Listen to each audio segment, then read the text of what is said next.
Okay, I know what you're thinking. No, you did not click on the wrong video. This is not a Christmas video. Well, okay, well, yeah, obviously I know what it looks like. I know it looks like a Christmas video. I just happened to be shooting this in mid-December and I didn't feel like getting rid of my set. But no, rest assured, today we're not talking about Christmas. We are talking about something even more important. The fact that West Side Story is better than Romeo and Juliet.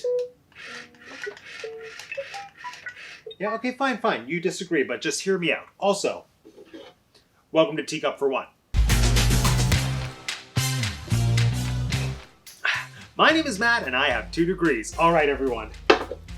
The brand new remake of West Side Story has just come out. In fact, if I play my cards right, it's probably been released the same day as this video, and I think that's pretty exciting. But seriously, I cannot contain my excitement. If you know me, you know that the main things that I love are Disney, Shakespeare, musicals, and movies. And this West Side Story remake is a movie musical based on a Shakespeare play that's being distributed by Disney. And West Side Story specifically holds a very special place in my heart. I've done the show twice. Once I was Lieutenant Schrank. Once I was a shark. Not an important shark. I was Pepe. Hashtag should have been Bernardo. But whatever, I'm not still bitter. I'm still a little bit bitter. But I love West Side Story. And this is my hot take with West Side Story. I've already said it. It's not a surprise. I think West Side Story is better than Romeo and Juliet. And I don't say that lightly. Normally, I am in favor of Shakespeare being better than 99% of other things, but the 1% is West Side Story. Now, don't mistake me. It's not like I hate Romeo and Juliet. I just don't love Romeo and Juliet. However, I do love West Side Story. My whole take on Romeo and Juliet, I feel like it's just about the 1% being childish and having to face the consequences of their actions. We have absolutely no insight into why the Capulets and the Montagues hate each other. And as far as I remember, they only say that the feud goes back so far that the generations can't remember why they hate each other. They've just been conditioned to hate each other. And I do think that that's a very strong and powerful idea. I just like it better in theory than in practice. Whereas in West Side Story, we have very specific reasons for why the Jets and the Sharks are in conflict. There's no question there, and it looks like Spielberg / Tony Kushner have really amped that up for the remake. I'm so excited. Can't wait. Oh, I hope it's as good as I'm expecting it to be. Anyway, getting back on track. The other thing that West Side Story really has in favor of it is an entire cast of supporting characters that have their own strong motivations and they have their own lives. They're not just putting all of their energy and all of their being into trying to be the puppet master and control the lives of the 2 star-crossed lovers. But, you know what? Even though West Side Story does pretty much follow Romeo and Juliet, plot point for plot point, beat for beat, it has one thing that I am convinced makes it the superior story. And that's Anita. Oye, Javi! Ponle fuego, vamos! Let's be honest. Aside from Lieutenant Schrank and Pepe the Shark, Anita is the best character in West Side Story for a bunch of reasons. First, she has the flashiest and the most memorable role in the entire thing. Plus the purple dress. It's a big deal for some people. But she has some of the best songs. She has the best dance sequences. This is a role that truly requires a triple threat performer. Somebody who can sing, dance, and act at the absolute top of their game. So when you see somebody playing Anita who can play Anita, it is a sight to behold. Next, representation. Representation is something that's always incredibly important to me, especially when you have a role as good as Anita. I've only recently started to realize that Anita, in addition to being an incredibly well-written character, is so important in terms of what she represents for representation. She was originated on Broadway by Chita Rivera, who is from Puerto Rico herself. In the film, of course, she was played beautifully by Rita Moreno, who herself is also Puerto Rican, and it just meant so much to the Puerto Rican community seeing themselves represented in a non-stereotypical way by an actual performer from Puerto Rico. And seeing her win the Oscar, apparently that was a big deal. I highly recommend everyone go watch the Rita Moreno documentary on Netflix just to truly appreciate Rita's career, but also how important this role is in a historical context. So those 2 reasons on their own are enough for Anita being the best part of West Side Story. But on top of that, I have my own personal reasons for loving Anita, which I'm going to talk about right now. And the reason I love Anita so much is because narratively, she fixes everything that I don't love about Romeo and Juliet. Hear me out. Everyone in West Side Story has a fairly obvious Romeo and Juliet counterpart. Maria is Juliet. Tony is Romeo. Riff is Mercutio, Doc is Father Lawrence, Bernardo is Tybalt, and it would be fairly easy to assume that Anita is meant to be the nurse. And yes, there's a little bit of that.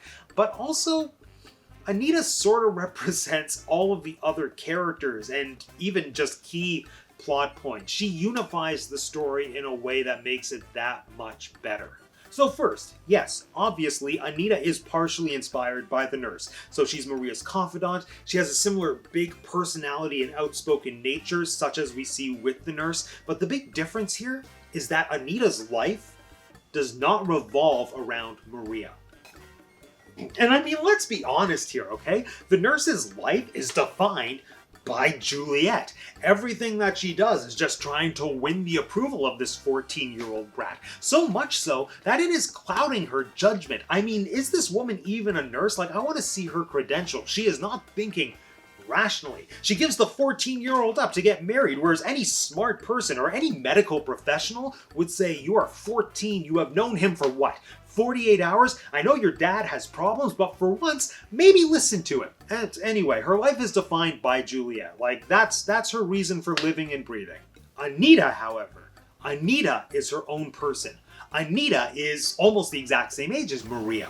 Anita is in a hot, passionate love affair, and in all those ways, Anita is much more similar to Lady Capulet. And when I say that she's in like a hot, passionate love affair, I'm not talking about Lady Capulet's relationship with her husband, Lord Capulet. I'm obviously talking about her and Tybalt. There is a long-standing Shakespeare fan theory, it's a series I'm starting, there is a long-standing Shakespeare fan theory that there's something going on between Lady Capulet and Tybalt. And that is in fact canon in the Baz Luhrmann Romeo plus Juliet universe. So, you know, it's got some street cred there. And there is textual evidence to support that there might be something going on between the two of them, because she's just a little too upset when Tybalt dies. This is the first time we've seen her care about anything. Was she in love, or was she upset because Romeo killed off her side piece? Who knows, but I think it's safe to assume there's something going on there between Lady Capulet and Tybalt. And that's a story that, in my opinion, is almost more interesting than all the stuff that we see go down between Romeo and Juliet.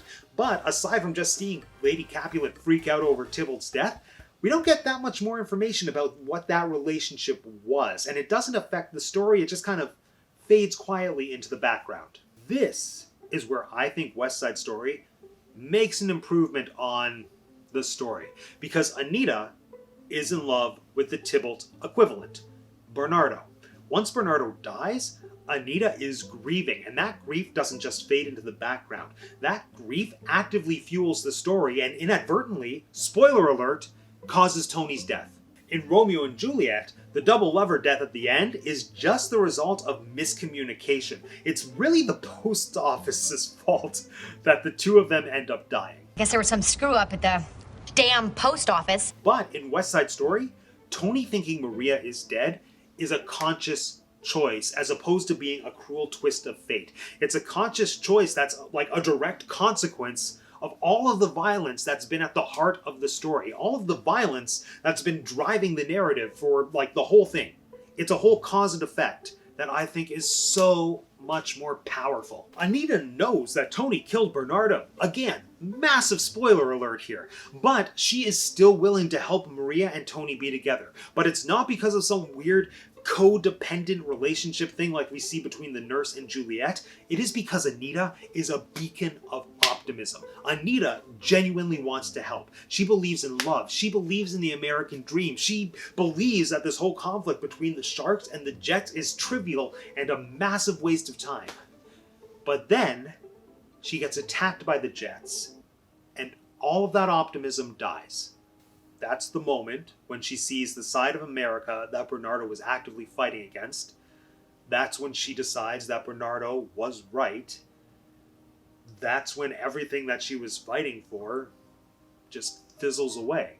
And so she decides to actively end the relationship between Tony and Maria by lying and saying that Maria has been shot and killed. And that amps up the tragedy on so many levels. First, because Tony's eventual death is the result of Anita making the choice to lie, as opposed to the damn post office. Yeah, the U.S. Post Office? No, more like U.S. Lost Office. But the reason that Anita lies is the real tragedy, because she was an innocent victim of this gang war between the Jets and the Sharks. Anita is attacked purely because of her relationship with Bernardo. And that's just showing us that this conflict isn't just affecting the specific gang members, it's also affecting the innocent people in their respective communities. And it is so bad that it is taking this character that the musical has put like so much time and energy into developing as this beautiful soul, this beacon of optimism and energy and light, and we are just seeing her crushed. And it's giving us a perspective, I feel, that we don't get in Romeo and Juliet. It's showing us how this conflict between the two rival gangs or families trickles down to affect the people who just wanted peace, to affect the people who just wanted everyone to love each other and to get along. And all of that really happened because Arthur Lawrence made the genius choice to consolidate a bunch of different characters and a bunch of different plot devices into this one person. A role that also sports an iconic purple dress and has some of the best songs and best dance numbers in musical theater and filmic history. Anyway, friends, with that, this concludes yet another episode of Teacup for One. Now let me know in the comment section down below, do you agree? Is West Side Story better than Romeo and Juliet? Or do you passionately disagree? I want to hear that too. You know what? Feel free. Write an 11-paragraph essay in the comment section. It would not be the first time. Anyway, friends, if you want to be the first to know when I release more videos about Disney, musicals, Shakespeare, cats, sometimes Funko Pops, make sure you subscribe to the channel if you haven't subscribed already. If you haven't subscribed already, it is super easy. All you have to do is click on my face. Thanks for joining me again today, everyone. My name is Matt, and I have 2 degrees, and that's the tea cup for one. I like to be in America.